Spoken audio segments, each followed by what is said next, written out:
وہ اس رات مری نہیں، اس لیے نہیں کہ جینے کی امید تھی، بلکہ اس لیے کہ مرنے کی بھی سکت نہیں بچی تھی۔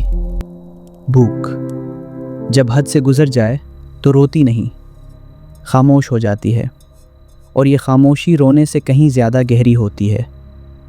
جو لوگ تھے وہ بھی جا چکے تھے، موت نے لیے یا دنیا نے، فرق کیا رکھتا ہے؟ نتیجہ ایک تھا، وہ اکیلی تھی، اور اکیلے پن کی بھی ایک عمر ہوتی ہے جس کے بعد آدمی اسے محسوس کرنا بھی بھول جاتا ہے۔ اس رات اس نے کوئی لمبی دعا نہیں مانگی، بس اتنا کہا، اتنا سا کہ لب ہلے، آواز نہ نکلی، یا اللہ، کوئی ہے؟ اور جواب آیا۔ وہ اٹھی، ہڈیوں کی آواز کے ساتھ، دروازہ کھولا۔ باہر ایک بوڑھا آدمی کھڑا تھا، کندھوں پر لکڑیوں کا گٹھر، چہرہ رات کے سائے میں، آنکھیں ایسی جو کہیں اور دیکھتی ہوئی بھی آپ کو دیکھ رہی ہوں۔ اس نے پوچھا نہیں، وہ کون ہے؟ اس نے بھی نہ بتایا۔ اس زمانے میں مدینہ صرف ایک شہر نہیں تھا، وہ دنیا کا محور تھا۔ شام سے خراسان تک، نیل کے کنارے سے دجلہ کے پار تک، ایک ہی آواز پر لاکھوں سر خم ہوتے تھے، اور اس مرکز کا امین عمر بن خطاب۔ اس رات ایک انجانی عورت کے دروازے پر لکڑی کا گٹر اٹھائے کھڑا تھا، لیکن وہ عورت جانتی نہ تھی۔ چند گھنٹے پہلے سیدنا عمر رضی اللہ عنہ اپنے رفیق ابو موسیٰ اشعری رضی اللہ عنہ کے ہمراہ مدینے کی گلیوں میں گشت پر تھے۔ یہ ان کی سنت تھی، رات کو اکیلے شہر کا حال خود آنکھوں سے دیکھتا۔ وہ فرمایا کرتے تھے، جس حاکم کا کوئی رعیتی تکلیف میں رات گزارے اور وہ اس سے بے خبر رہے تو وہ اللہ کے حضور کیا عذر پیش کرے گا؟ یہ محض حکمرانی کا اصول نہ تھا، یہ خوف تھا، خالص بے آمیز اللہ کا خوف۔ وہ آواز، بچوں کی بھوک کی آواز، ان کے قدموں میں زنجیر بن جاتی تھی۔ انہوں نے دروازہ کھٹکھٹایا، ایک عورت سامنے آئی، آنکھیں سرخ، چہرہ نڈال، مگر آواز میں وہ وقار جو غربت نہیں توڑ سکتی۔ اس نے کہا، میرے بچے بھوکے ہیں، میں نے ہانڈی پر پانی چڑھا دیا ہے کہ شاید انہیں یقین ہو جائے کہ کھانا پک رہا ہے۔ جب آنکھ لگ جائے تو میں خود بھی رو لیتی ہوں۔ یا اللہ، بس تو ہی جانتا ہے۔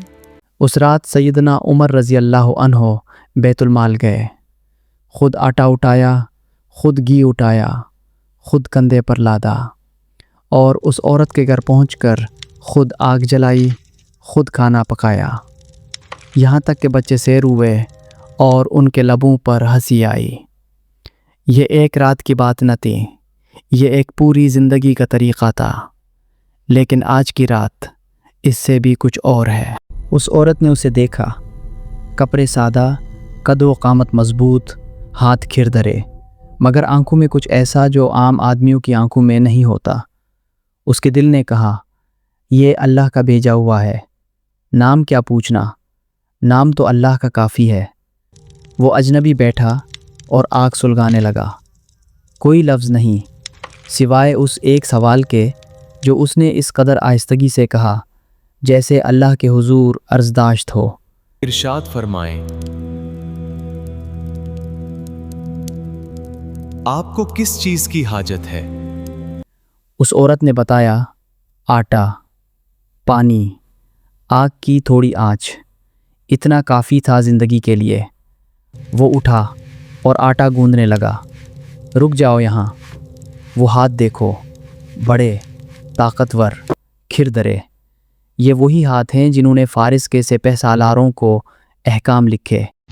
آج رات یہ ہاتھ آٹے میں ہیں۔ وہ عورت پاس بیٹھ کر دیکھتی رہی۔ اس کے دل میں سوال اٹھا، کئی بار اٹھا، پر ہر بار دب گیا۔ آج جلی، روٹی پکی، اس عورت نے کھائی، شاید مہینوں میں پہلی بار پیٹ بھر کر۔ بھائی جان، جاتے ہو؟ اللہ تمہیں بہترین جزا عطا فرمائے، مگر اتنا تو بتا دو کہ کون ہو؟ وہ دروازے پر رک گیا، پیٹھ اس کی طرف تھی۔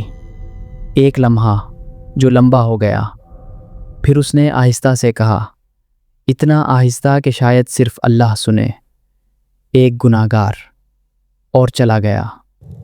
وہ عورت رات بھر جاگتی رہی، سوچتی رہی۔ صبح ہوئی تو پڑوسی نے بتایا، وہ امیر المومنین تھے، عمر بن خطاب۔ وہ عمر جن کی ہیبت سے دریائے نیل کے اس پار بھی حاکم لرزدے تھے، اس کے گھر میں آٹا گوندتے رہے۔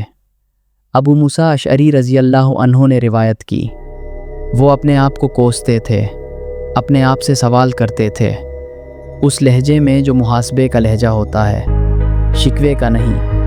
عمر، اتنی دیر لگا دی؟ یہ عورت کب سے اکیلی تھی اور تجھے کب معلوم ہوا؟ کل اللہ کے سامنے کھڑا ہوگا تو کیا کہے گا؟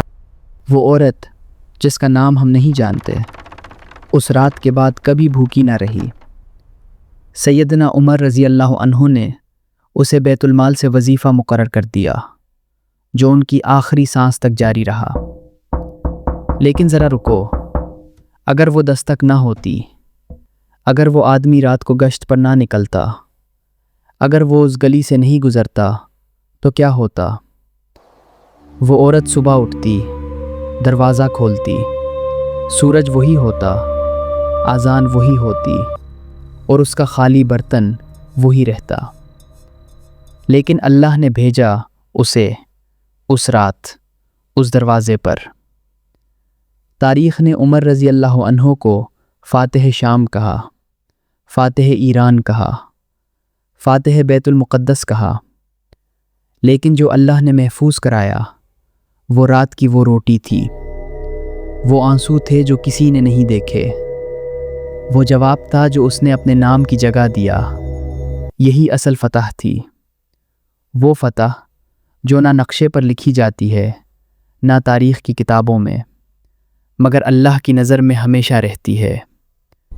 دنیا تمہیں تمہارے تخت سے پہچانتی ہے، اللہ تمہیں اس رات سے پہچانتا ہے جب تخت تھا مگر تم زمین پر بیٹھ کر کسی کے لیے آٹا گوندھ رہے تھے اور کسی کو پتہ نہ تھا۔ عمر رضی اللہ عنہ نے لاکھوں پر حکومت کی، مگر اللہ نے انہیں اس ایک دستک سے یاد رکھا جو انہوں نے رات کے اندھیرے میں ایک انجانی عورت کے دروازے پر دی تھی جب کوئی نہیں دیکھ رہا تھا۔